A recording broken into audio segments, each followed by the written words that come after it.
Muy buenos días a todos. Vamos a platicar sobre la clasificación de SEAP.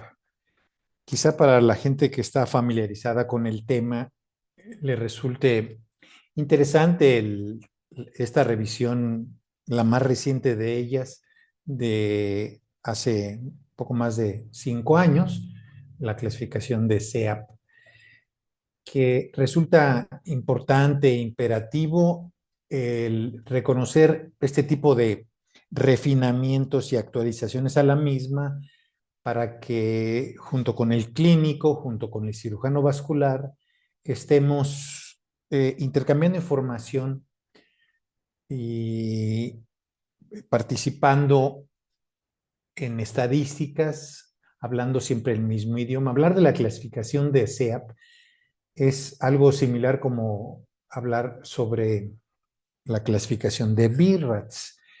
En el caso de la insuficiencia venosa crónica, que resulta como tal la entidad o la patología vascular más prevalente, se define como la incapacidad de una vena para conducir un flujo de sangre en sentido anterógrado, adaptado tanto a las necesidades de drenaje, a la termorregulación y la reserva hemodinámica con independencia de su posición y actividad. Aunque va a haber una plática propiamente sobre insuficiencia venosa, particularmente insuficiencia venosa superficial, es importante saber que las aplicaciones que tiene esta clasificación de SEAP se aplica para la enfermedad venosa crónica. Esto es a todas las condiciones que afectan al sistema venoso.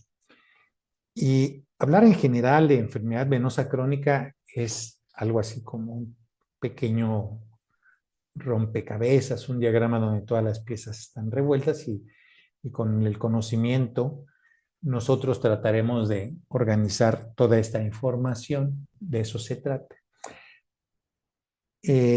En el año de 1994, el Foro Venoso Americano, en una convención organizada en Maui, Hawái, realizó un consenso para identificar y graduar la insuficiencia venosa crónica en forma general, pero particularmente haciendo énfasis en las manifestaciones clínicas, en los factores etiológicos, es decir, su origen, la distribución anatómica que esto tiene y los hallazgos de la fisiopatología asociados a los hallazgos encontrados en los estudios de imagen y inicialmente a la impresión clínica, en este caso del flebólogo, del angiólogo. Y de esta manera, al tener esta información organizada, podamos comparar de manera uniforme a diferentes poblaciones que se estudien. El objetivo del documento es proporcionar un estándar diagnóstico y un método para mejorar el intercambio científico. De la misma manera, otro de los objetivos es permitir la evaluación de tratamientos seguido de se hace medidas generales, se hace tratamientos mínimamente invasivos o quirúrgicos y de esta forma dar o hacer el seguimiento. O también en pacientes que están tratados por condiciones oclusivas, por ejemplo, trombosis venosa profunda y la respuesta al tratamiento anticoagulante que han tenido.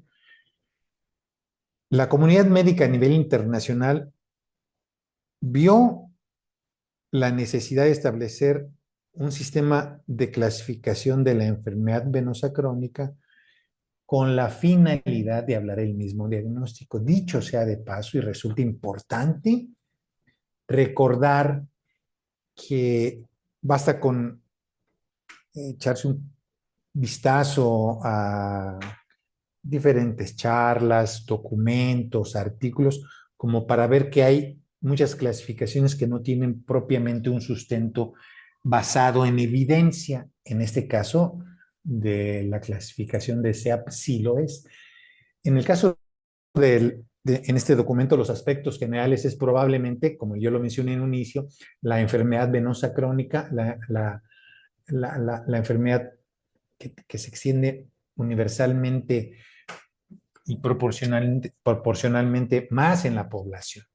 Entonces, y de esta forma, esta clasificación hoy es la más utilizada. Oficialmente es aceptada y está incorporada a los estándares que se utilizan en grandes hospitales. Para ser más claras y precisas, las publicaciones y el intercambio de comunicación. Y se encuentra siempre en revisión y en actualización basado en dudas o en sugerencias. Entonces, ¿por qué necesitamos mejorar esta clasificación? Bueno, pues necesitamos mejorarla para tener un mejor intercambio de información. Hay dos, en su inicio, dos clasificaciones. Una clasificación SEAP básica y una clasificación SEAP completa. Eh, entonces, en esta clasificación, la, la idea es, pues, incorporar diferentes elementos que sustenten el estado particular de un paciente desde el punto de vista de su presentación clínica, de la etiología, de los sectores anatómicos afectados y de la fisiopatología.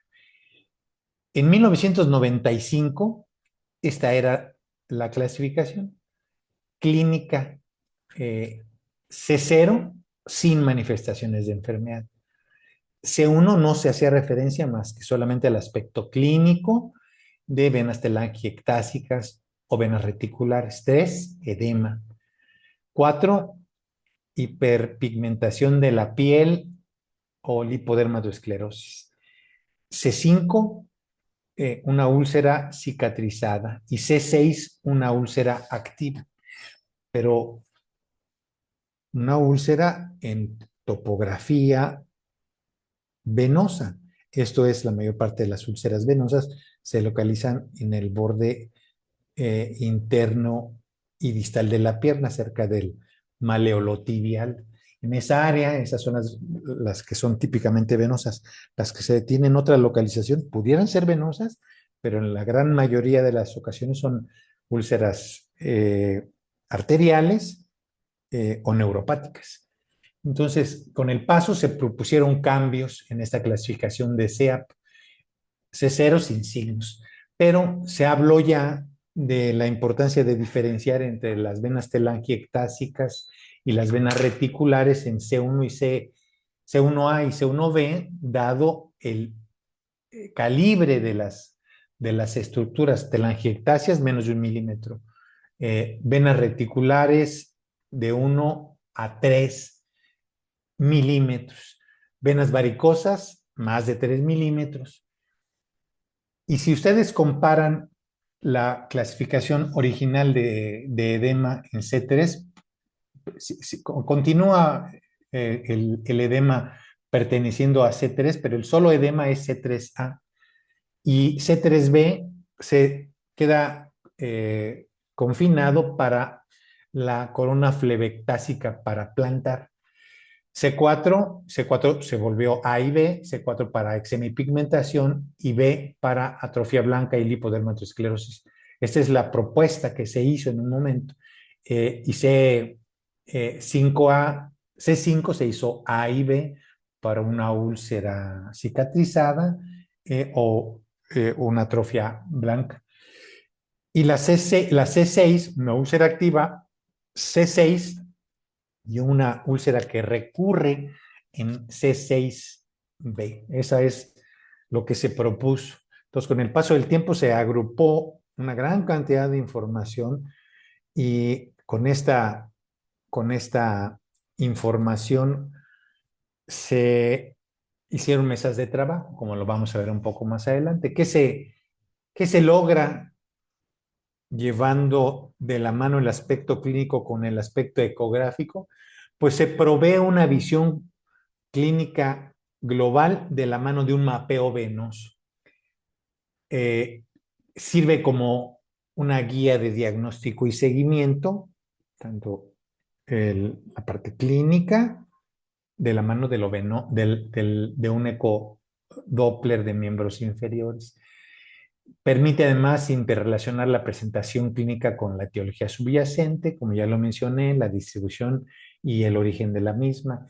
Y debemos, por lo tanto, y esto es importante, siempre tenerlo en cuenta, incorporando el conocimiento de esta clasificación, sea en su versión básica, en su versión completa o en esta nueva versión, en esta nueva clasificación con los nuevos refinamientos. a- Esto es incorporarlo a nuestras competencias en el conocimiento de la enfermedad venosa y tenerlo siempre presente, tenerlo y utilizarlo.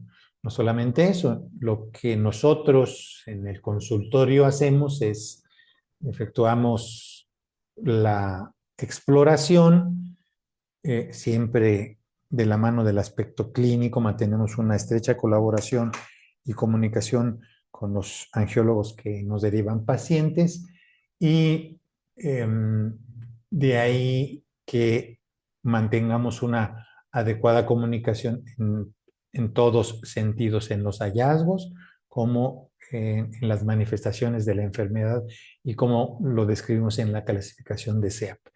Aquí quiero aclarar que esto de la clasificación de SEAP, la primera ocasión que yo recibí una solicitud y que yo no sabía de qué se trataba es que llegó una solicitud y solicité un ultrasonido venoso de una extremidad y me decían ahí que era C3. Entonces, la verdad de las cosas es que de eso ya hace muchos años, pero yo no estaba absolutamente familiarizado con esta parte. Sí, desde ya tengo muchos años haciendo esta metodología, pero con la parte venosa es muy extensa y definitivamente muy apasionante.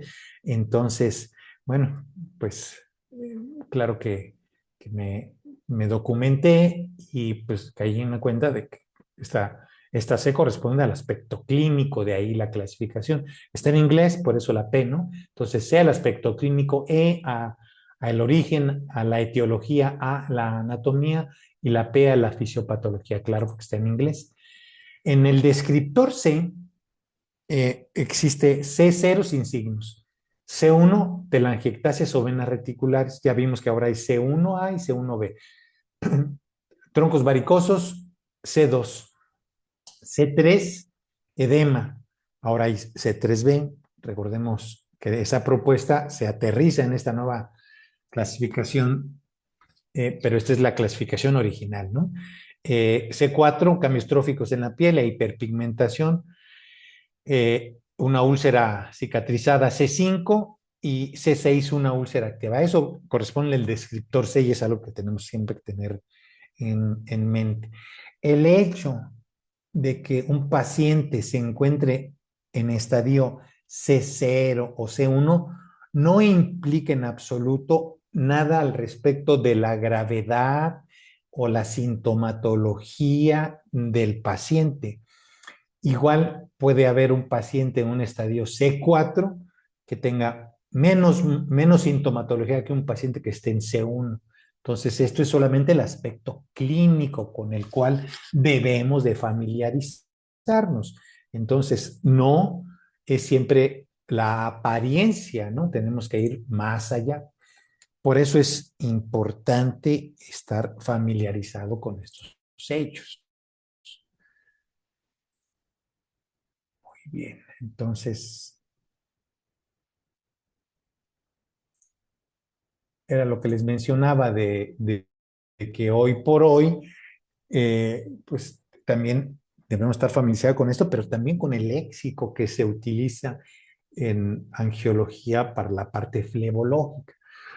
Saber, entre muchas otras cosas, eh, la definición de qué son una telangiectasia, una vena reticular, qué es adventicia, qué es una vena varicosa, qué es ecocontraste espontáneo, a qué se refiere la corona flebectásica, por qué aparece y por qué encontramos edema que puede ser de origen venoso o no venoso y tenemos la posibilidad de sugerir si el origen es venoso o no ante la no presencia de muchos datos que hablen desde el punto de vista clínico o hay duda, el eczema, y los cambios por lipodermatoesclerosis, etcétera, etcétera, etcétera. Y también en esta parte de las úlceras, saber cuándo se puede sospechar que la úlcera sea venosa o sea mixta. Entonces, las, las clases clínicas C1, C2 y C3 son referidas como enfermedad venosa crónica no complicada y comparten un común denominador. No tienen cambios eh, que afecten al tejido celular subcutáneo ni a la piel. En contraparte, se consideran a las formas sí complicadas o severas C4, C5 y C6, donde sí existe afectación de la piel y del tejido celular subcutáneo. Es importante aclarar que podemos encontrar más de una clase clínica en una sola extremidad, como lo vamos a ver un poco más adelante. Ejemplo, el paciente puede tener edema y una úlcera cicatrizada, o puede tener venas varicosas y puede tener una úlcera activa. Y para indicar la presencia o no de síntomas, se añade al descriptor C, S o A para sintomático o asintomático. Ejemplo, C3A significa edema en un paciente que no tiene ninguna sintomatología. C6S, úlcera activa en un paciente sintomático. C0S, sin signos visibles o palpables, pero con sintomatología. Y aquí viene esta aparente discrepancia, ¿no? Pero que realmente en la práctica esto así sucede. Esto es lo que ustedes ven día a día en el hospital, en el gabinete, en el consultorio. Es un paciente que tiene edema. Es más que evidente la simetría de la extremidad. Venas telangiectásicas, algunas otras reticulares, venas varicosas, y cambios por hiperpigmentación, por ejemplo, y aquí edema, ¿no? Como queda un signo de godete por la media, el calcetín que el paciente traía. Eh, Nuevamente, edema, cambios por hiperpigmentación, lipodermatoesclerosis, venas varicosas, una úlcera activa en una localización típicamente venosa. Este es un ejemplo claro. Son úlceras que no le causan dolor al paciente, tienen un fondo limpio y márgenes regulares. Algunos otros ejemplos más. Este paciente, por ejemplo, tiene este tipo de manifestaciones de venas varicosas y cambios en el tejido celular subcutáneo y la piel en una topografía atípica. Si yo veo esto en una topografía atípica, debo de pensar desde el punto de vista clínico que muy probablemente el origen sea ni primario ni secundario, sino congénito. Lo más frecuente aparece en la cara anterointerna de la pierna o en el tercio distal del muslo. Entonces, tenemos que estar familiarizados con estas condiciones clínicas. El descriptor E, que habla sobre la etiología. Entonces, para el descriptor E se utiliza la E mayúscula y para hacer los subgrupos se utiliza una C minúscula cuando el origen es congénito. E, C minúscula, por ejemplo, ese caso anterior que yo les mostré, que se documenta después del mapeo ecográfico y se confirma. P para la enfermedad primaria. E, P minúscula. Por ejemplo, en pacientes que no tienen ningún tipo de evidencia de datos postrombóticos o postflevíticos y que sí tienen insuficiencia superficial en ausencia de otra causa demostrable. Eso es primario. O también para aquellos casos donde existe variantes anatómicas. Ejemplo, la hipoplasia segmentaria de la vena safena mayor, que dicho sea de paso, es la variante anatómica más frecuente del sistema venoso superficial. S, E, S minúscula, para la enfermedad secundaria habitualmente relacionado ¿qué? Pues con cambios postrombóticos. A eso corresponde, a menos que exista evidencia de otra etiología, la recurrencia varicosa se considerará primaria. ¿Y a qué nos referimos con recurrencia varicosa? A la aparición de nuevos troncos varicosos, de nuevos deterioro varicoso, después de que el paciente ya haya sido sometido a un tratamiento previo, se hace quirúrgico o mínimamente invasivo. La etiología más frecuente de la enfermedad venosa crónica es la primaria, de causa indeterminada, criptogénica, idiopática, y que condiciona reflujo y por lo tanto hipertensión del sistema.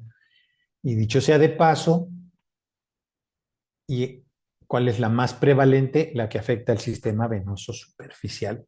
La A, el descriptor A, corresponde a la distribución anatómica. Y aquí el subíndice detalla cuál sistema está comprometido. A, S, si es el superficial el que está comprometido. D, si es el profundo. Recuerden que está en inglés, deep, y P, perforante. Si lo trasladamos al español, nosotros en el consultorio utilizamos A, sub, A, prof o A, per. ¿Puede haber combinación de superficial con profundo? Sí, por lo tanto, se puede agregar A sub-prof, por ejemplo, si hay afectación superficial y profunda. Entonces, en esta parte de la anatomía, las venas superficiales eh, quedan, las podemos numerar con un subíndice. Entonces, si queremos ser muchísimo más específico y no solamente decir que es en la parte de la anatomía, sino podemos ser muy específicos y decimos que es A1, A sub 1 y estaremos refiriéndonos a venas telangiectásicas. Si es la vena safena mayor la que está afectada, AS2, AS3 para la safena mayor en su porción infragenicular y extrasafenas para las accesorias o circunflejas. Esto es en el sistema superficial. En el profundo, la vena cava inferior sería A prof 6. Si lo afectado, por ejemplo, un trombo en la vena cava es 6 en la clasificación de SEAP. 7, la ilíaca primitiva, ilíaca interna 8, ilíaca externa 9, gonadales 10, vena femoral común 11, profunda 12, vena femoral 13, 14 a la poplitea, 15 a las axiales de la pierna y 16 a las venas musculares de la pantorrilla. Y las perforantes quedan numeradas en esta clasificación con 17 las perforantes, cualquiera de ellas localizadas en el muslo, y 18 en la pierna. Puede ser cualquiera. ¿Ok? Entonces, y hablando de la fisiopatología, los signos y síntomas de la enfermedad venosa se originan de la hipertensión venosa ambulatoria, la cual resulta del reflujo, la obstrucción o la coexistencia en algunos pacientes de ambos mecanismos fisiopatológicos. Entonces, no olvidar que las manifestaciones de insuficiencia venosa tienen su origen en la hipertensión venosa, cuando ya que las venas tienen la capacidad de manejar bajas resistencias, albergan una gran cantidad de volumen. De hecho, la mayor cantidad de volumen circulante se encuentra en el sistema venoso, entonces tienen la capacidad de distenderse sin condicionar grandes cambios en la presión hidrostática. Pero cuando esto llega a suceder, que se dilatan importantemente, después de dilatarse, se hacen tortuosas y puede haber enseguida edema intersticial, esto es paso de, de líquido y de algunas moléculas al espacio intersticial y se agrega edema, se incrementa el calibre y al suceder este tipo de fenómenos se agrega al haber mayor calibre, reflujo y lo que iba en un solo sentido empieza a hacerse bidireccional o definitivamente si se incrementa cada vez más la presión intravascular, la hipertensión venosa, se agrega reflujo y este se puede extender volviéndose un círculo vicioso donde la dilatación condiciona reflujo, el reflujo hipertensión y la hipertensión de la mano de la dilatación y el reflujo, un retorno venoso insuficiente y por lo tanto datos de insuficiencia venosa crónica. De tal suerte que el descriptor P de la fisiopatología deberá corresponder precisamente a la fisiopatología. Deben de acompañarse de algunos de los siguientes subíndices. Reflujo. PR si es reflujo. PO si es obstrucción. Y si existen las dos condiciones, PR-O. Esto va a quedar más claro al final con unos ejemplos. Si consideramos que la mayoría de los artículos publicados utilizan de alguna manera la SEAP completa, parcial o básica o la completa, la interpretación de sus códigos resulta importante, básico, imprescindible. Y de esta forma nosotros nos generamos un mapa mental. Su aplicación es posible en su versión básica o en su versión completa. Y se recomienda agregar al final, cuando se concluye después del mapeo venoso y la clasificación de SEAP, agregar la fecha y el nivel de investigación que para el método que estamos utilizando es el 2. Entonces, el nivel 2 son exámenes de tipo no invasivo como el ecodoppler. Entonces, no olvidemos que el origen de muchas de estas condiciones es la hipertensión venosa, que trae como resultado que cambie la dirección del flujo sanguíneo y que nosotros, con una metodología no cruenta, podemos, gracias a las maniobras provocativas, hacer medición de los tiempos de reflujo, del cronometraje. Aquí hay un ejemplo. Entonces, este es un paciente que en la clasificación sea básica corresponde a C6S. ¿Qué quiere decir? C6 tiene una úlcera. sea, aquí no estamos viendo al paciente, C6S, y el paciente está sintomático. Y en la completa sería C6, sí, pero tiene venas varicosas, tiene edema, tiene lipodermatoesclerosis y la úlcera activa. La etiología primaria no cambia en la clasificación SEA completa. En la A tiene superficial, profundo y perforante, lo mismo que en la completa. Pero en la P sí tiene reflujo, pero nosotros podemos numerar todos los elementos anatómicos que ya repasamos y que hace énfasis en cuáles son los segmentos afectados. Amén de la exploración y de la interpretación clásica que hayamos hecho. La fecha, el nivel de investigación, ¿no? De evidencia. Dos. Cuando no existe evidencia, porque puede suceder cuando no existe evidencia patológica de venosa en los descriptores E, A o P, significa sin causa y o fisiopatología identificable y equivale a cero en el descriptor C0, entonces ponemos una N, C0, EN, AN y o P, N. A eso corresponde cuando no encontramos, que puede darse el caso. Dicho sea de paso, también tenemos limitaciones con el ecodoppler.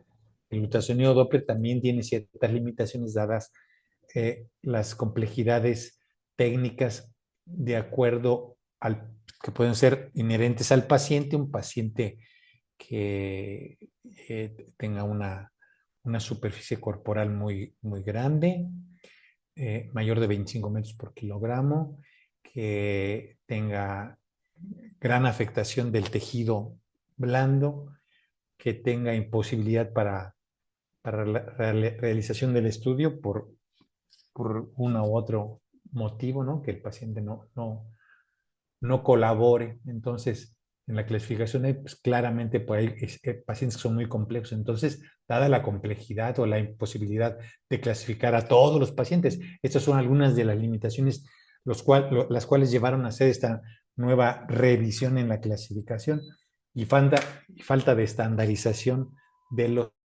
test. Entonces, ahora sale esta actualización en 2020 que tiene como objeto saldar eso, y se hicieron mesas de trabajo con un gran número de participantes, todos ellos gentes con un alto performance y conocimiento del tema y que ya habían participado en ella. Y de tal suerte que después de mesas de trabajo y de votaciones, pues se logró el consenso para hacer esta nueva guía donde están basada en evidencia, que son prácticas que preservan la reproductividad de la SEA, lo que tratan es de mejorarla y en esta nueva clasificación o este refinamiento actualizado, bueno, se agrega esto. En el C, todo está igual como ustedes ya lo vieron, pero se agrega C2R. C2R para venas varicosas recurrentes. Entonces, C0 sin manifestaciones, C1, venas telangiectásicas, C1A, C1B reticulares, C2, venas varicosas, C2R, venas varicosas recurrentes. Entonces, esto quiere decir que el paciente ya fue sometido a algún tipo de tratamiento y que estos complejos varicosos se hicieron recurrentes, recidivaron. C3, edema. No olvidar que también hay la flama flebectásica para plantar. Este es el edema es C3A y el C3B es la flama flebectásica para plantar. C4, C4A y B, y se agrega la que antes estaba aquí, fue trasladada en esta clasificación SEAP20, se le da la importancia que tiene a la flama flebectásica o corona flebectásica para plantar y ahora lo llevan a C4C, ulcerativa, y este tipo de nuevas clasificaciones dan como resultado que también tengamos esta nueva, que se añada a esta otra, ¿no? Cuando hay eh, recurrencia de úlceras, C6R, cuando recurre también la úlcera, la úlcera varicosa. Perdón.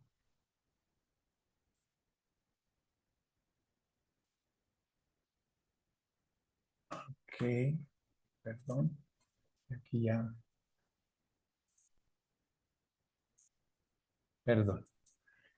Y en la E de la etiología primaria, como ya vimos, secundaria, cuando existen cambios que sugieran síndrome postrombótico,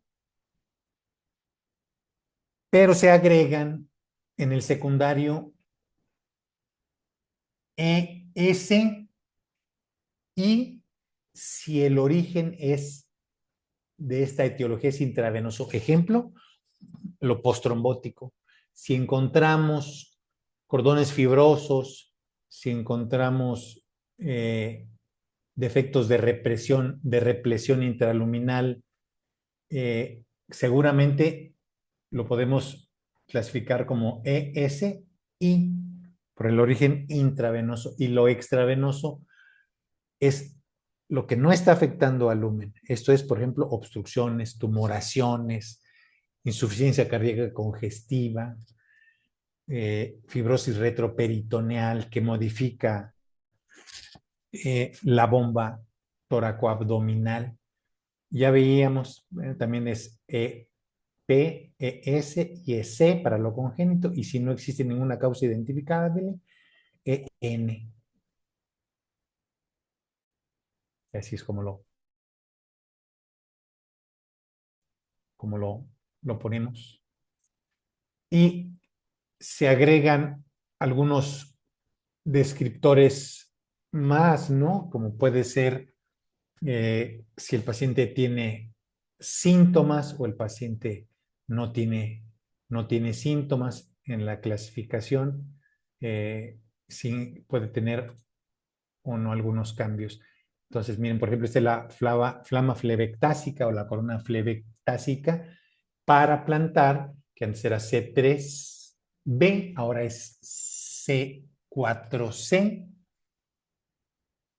Entonces, este es C4C, ya sabemos que clínicamente correspondería a esto, que tiene recurrencia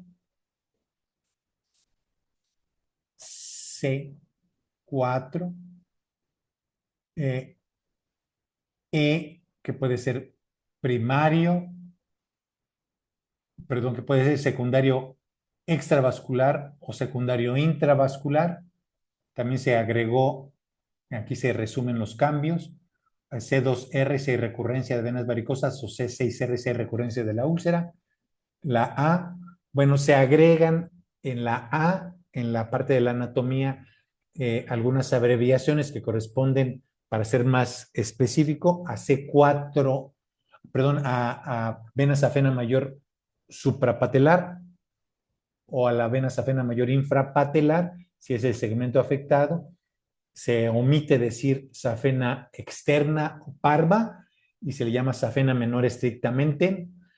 Y se hace un hincapié importante en la accesoria anterior, y dicho sea de paso, tenemos algún tiempo en la que se le ha dado mucha importancia a la accesoria anterior, pero también se le ha dado una gran importancia en los casos de recurrencia varicosa a la existencia de un tronco interfacial en el muslo proximal que corresponde a la vena safena anterior. Y la P, que habla de la fisiopatología, no existe en cambio. Pues aquí quedan resumidas las principales modificaciones que se hizo en este nuevo consenso del 2020. Incorporémoslo a nuestra rutina y, en conclusión, en la práctica asistencial, la clasificación de SEAP describe la condición de un individuo en un momento determinado. En la investigación categoriza y posibilita la comparación. Se sugiere su uso para unificar las comunicaciones y su actualización y mejora permanente. Particularmente hoy se hace mucho, hoy actualmente se sigue haciendo mucho énfasis en la parte del descriptor C de lo clínico. Será en su actualización y mejora permanente. Resulta muy importante que lo adaptemos para el futuro de desarrollo de nuevas técnicas para tratar la enfermedad venosa crónica. Antes de concluir en esta parte, quiero decirles que en la siguiente charla en el programa aparece como demo venoso normal y el día sábado va a haber un demo venoso con patología. Hicimos un pequeño cambio y quiero aclararlo con la finalidad de ser más didácticos. Acabamos de hacer algunas en unos talleres, en unas demostraciones y actualizaciones con la finalidad de afianzar más el conocimiento. Ustedes lo que van a ver en la siguiente charla es un rastreo arterial de miembros inferiores en lugar de lo venoso normal. Y en lugar de lo venoso patológico van a ver una miscelánea de lo venoso con la anatomía ampliada. ¿Por qué? ¿Por qué decidimos hacer este cambio? Porque resulta importante familiarizarnos con lo normal. Y si bien es cierto que las referencias no vasculares es uno de los principales fundamentos para poder ubicar cuál es el sistema superficial, el profundo, y en el superficial el espacio epifacial, el interfacial, también es cierto que uno de los elementos o referencias vasculares constantes son las arterias. De ahí la importancia de también tener información al respecto. Entonces, dicho lo anterior, aquí termina esta charla, pero ya tienen esta aclaración. Muchas gracias.